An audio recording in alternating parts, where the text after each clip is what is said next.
बोले हाँ कि किस्मत में अरे नाना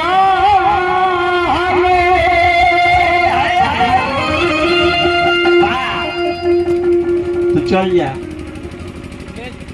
तुमको जब से मैं नहीं देखता था, जब से मैं हयाती से अच्छा समान तेरे ने दिया, जब से हम तुमको नहीं देखता था तब से हम क्या कहें, कोई खान में ना पचत रह गया।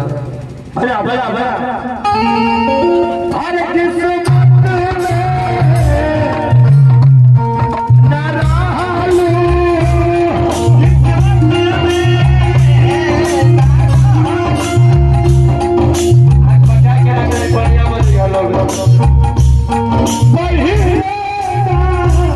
हमसे कहलू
ये दिल अटकाना, ये दिल अटकाना,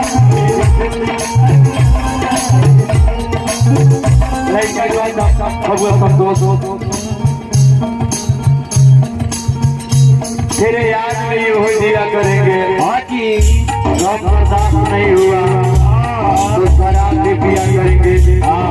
अगर मर भी गई तेरी याद में तो खुदा का यमराज के मोबाइल से तुम्हारे मोबाइल पर सप्ताह में 2-4 बार फोन किया करेंगे।